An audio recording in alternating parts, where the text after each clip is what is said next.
Good evening, everyone. Tonight we have Shawn Parker with us on our podcast. Shawn is a well-known writer, artist, lecturer in art, cultural theory, and justice reform. He's got quite the background. I've listened to some of his band music as well. He's a great artist. Thank you for that. He's lived in Istanbul for a decade or so, where he lectured at Istanbul University. He's given TED Talks. He's won awards for his writing. Quite an accomplished writer. And close and near and dear to our hearts, he's the editor or a contributor to the False Allegations Watch for the Empower the Innocent organization. Thanks for joining us tonight, Shawn. Very happy to be here, guys. Thank you so much for having me on. And at the start of it, we also have to say your artistry is excellent, because you're going to hold up that painting. Now, we're going to do it right off the bat. And that's Michael and I. Thank you. Michael, you look very skinny in that one. It's really good. I like it.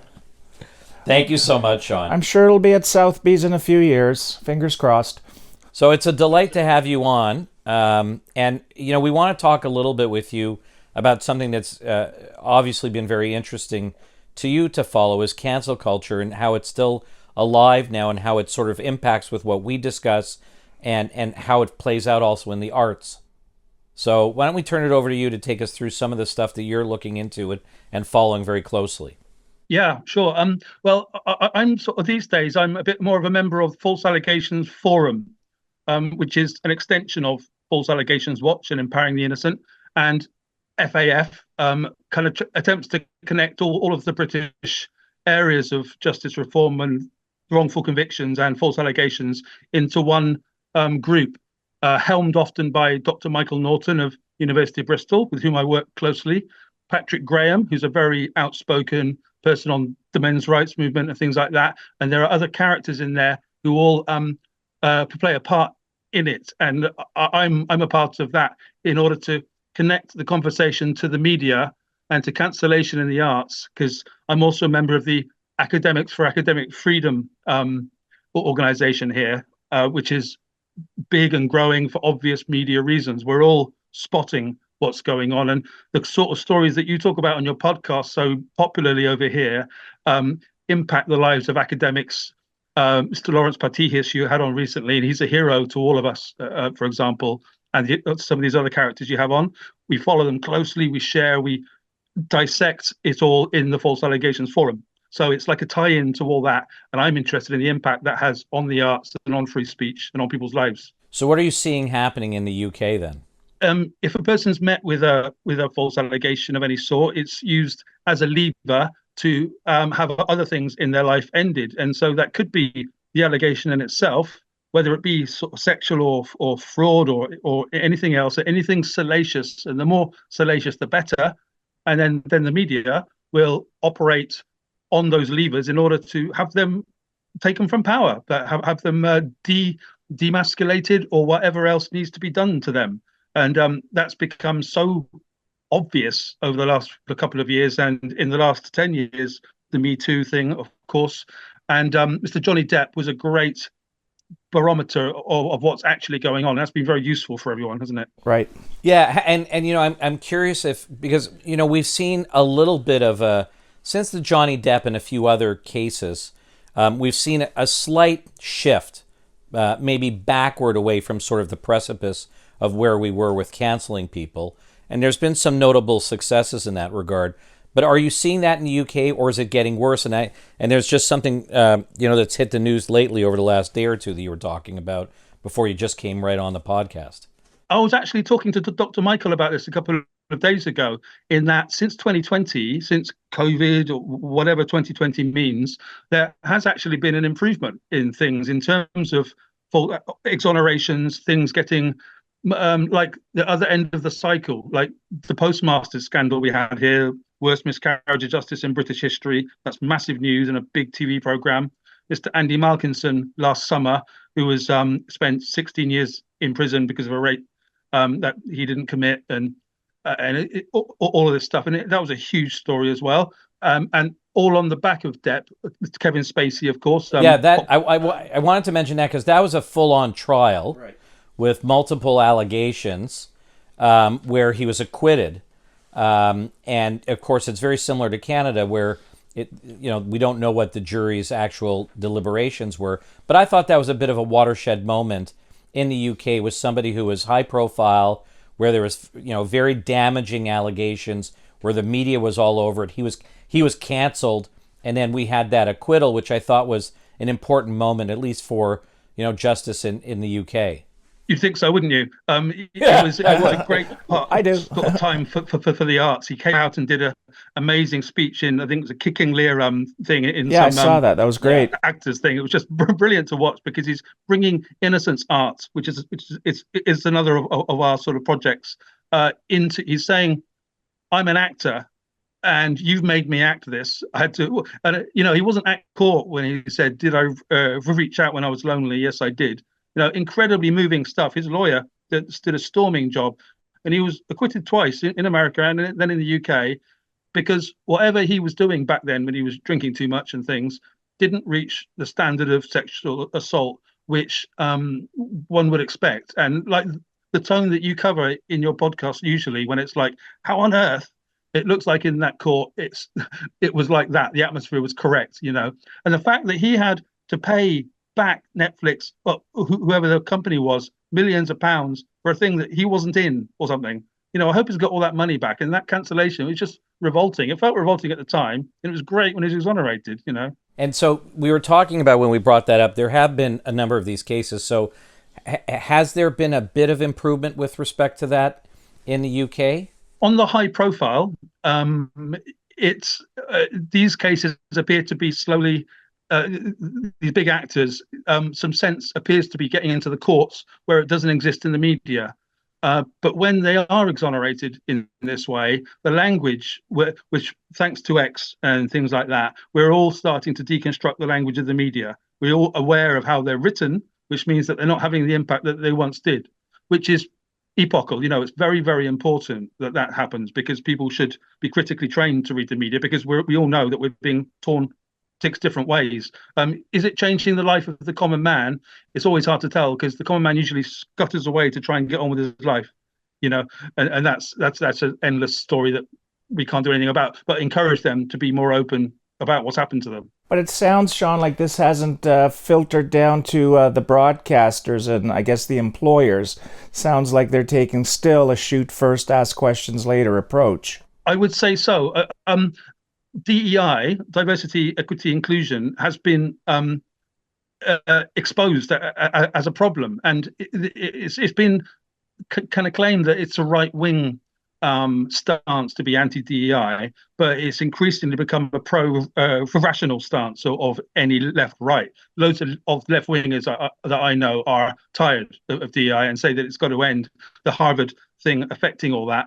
What I'm getting towards is that thinking will hopefully get into the media, so the media realizes that to talk to these stories in a more objective adult way is actually the way to go, as opposed to going woke, and for want of a better term, and those films aren't making any money, and of course that's the bottom line. Yeah, see, I've been finding, with certain cases here where the media is seeking out commentary, they're at least open to the idea that in fact somebody has a presumption of innocence, they're just allegations, but by and large still it's very problematic here. Even, recently we had a case where we had charges withdrawn.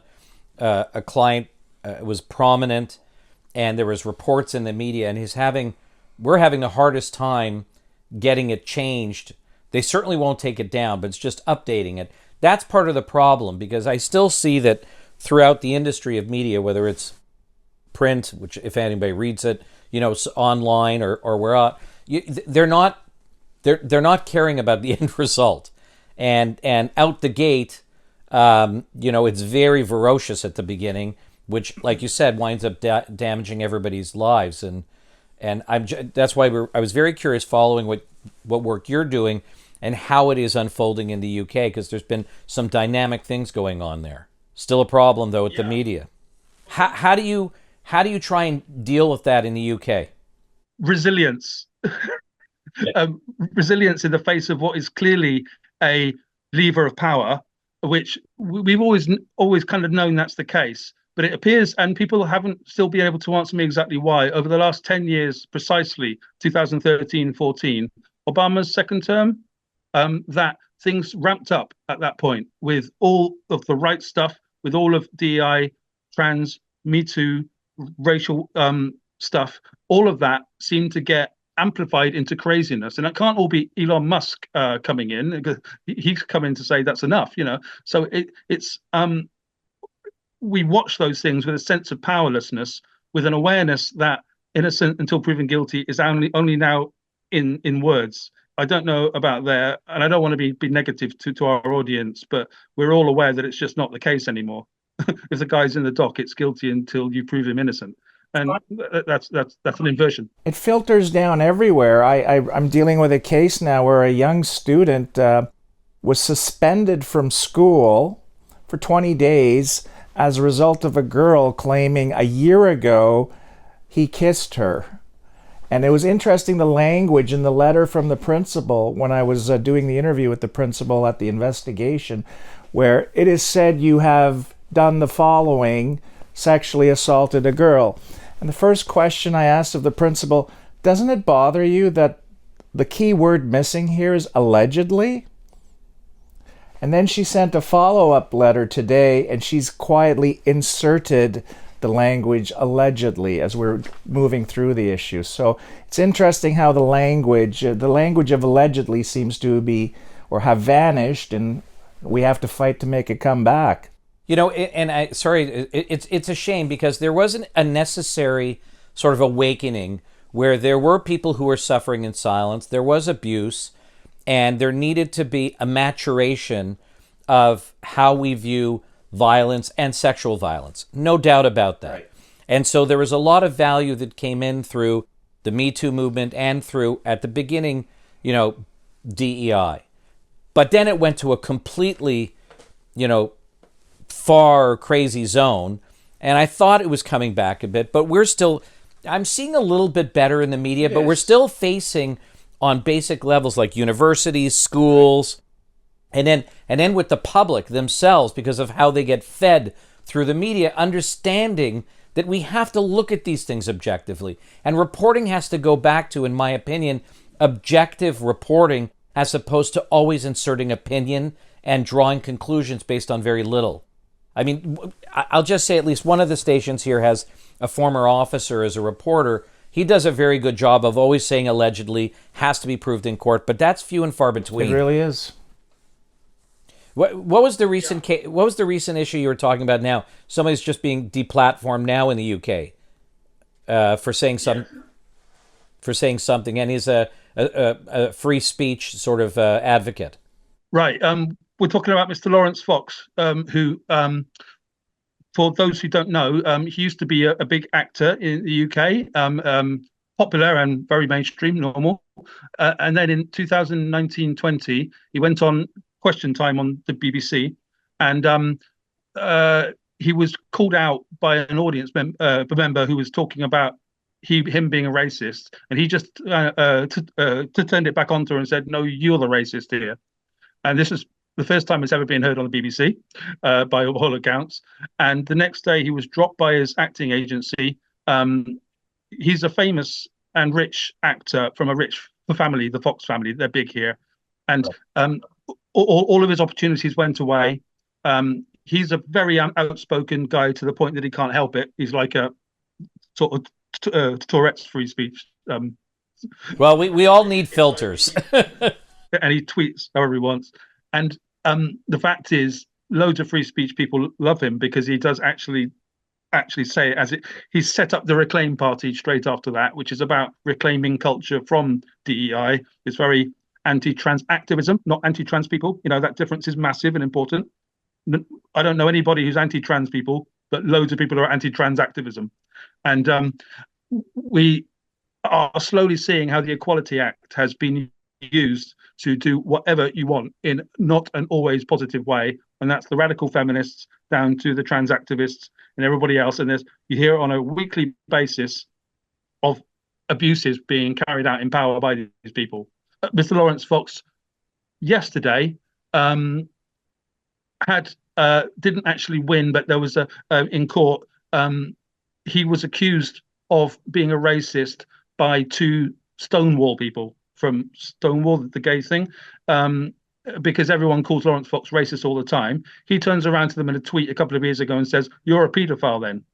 It's a rhetorical slur. He doesn't think they're a paedophile. He was just doing it back. If you're going to use bullshit words, then excuse me, then I'll use them back to you.